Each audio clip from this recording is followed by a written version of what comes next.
Hampir 2 minggu saya tidak sambangi kantor di Bilangan Senayan yang isinya anak-anak ex-banker dan investment banking. Begitu saya masuk ke kantor kecil yang berukuran 70 meter persegi itu, yang isinya hanya 5 orang tersebut, kantor tersebut berantakan. Dokumen, arsip berserakan di mana-mana sampai ke lantai-lantai. Saya pun bertanya ke tim di sana, ini apaan? Ini dokumen kerjaan Bapak yang Santara, Pak, dijawab tim leader ex-banker tersebut. Kok banyak bener? Saya bertanya heran. Lah, kan Bapak suruh segera denominatornya Santara dibanyakin.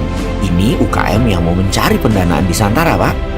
Ini ada sekitar 7.000 peminatnya. 2.200 kita sudah selesai seleksi untuk mengirimkan dokumen lebih lengkap lagi, dan ini 600-an dokumen telah masuk melalui email.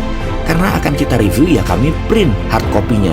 Dan ketika mereka mengirim dokumen, ada 30 halaman, ada yang 50 halaman, ada akte perusahaan, perizinan, sampai data keuangan, plus foto-foto, Pak. Kita pilih-pilih yang di print. Kalau dikalikan 600-an UKM, ya ternyata numpuk 30 rim kali. Ini kita pilih yang paling singkat dan paling efisien. Yang lolos seleksi baru 67, Pak. Yang lain masih berantakan. Saya tercenung langsung ketika mendengar komen mereka yang sekaligus keluhan mereka. Otak saya pun berkelana. Kalau sehari masuk 50 UKM, bagaimana bisa dikerjakan mereka berlima? Hanya buat rapiin dokumen saja sudah makan waktu.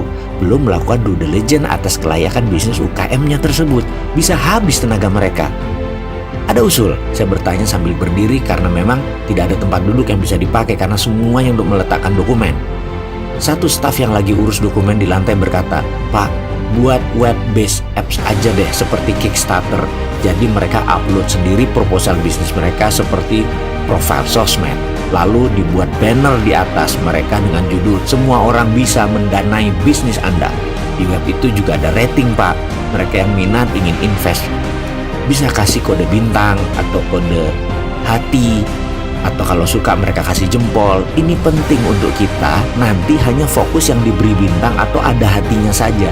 Jurinya ya para investor itu sendiri yang kasih komen dan memberi sign. Ini lebih fair dan pasti ketika listing produk itu pasti ditelan sama investor cepet, Pak. Bagaimana Pak usul saya tersebut? Saya pun berusaha mencerna perkataannya. Memang sih dengan digitalisasi, jadi tidak perlu ada ratusan tumpukan kertas. Lalu para investor UKM sudah bisa lihat-lihat usaha apa yang mereka minati. Rating, review, dan rekomendasi pindah ke tangan crowd. Seru juga ini, kata saya dalam hati.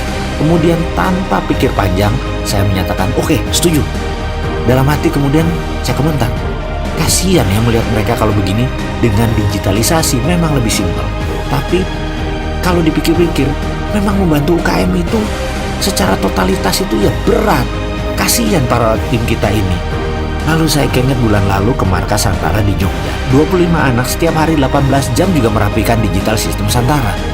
Walah, berat juga yang membangun ekonomi kerakyatan itu ternyata.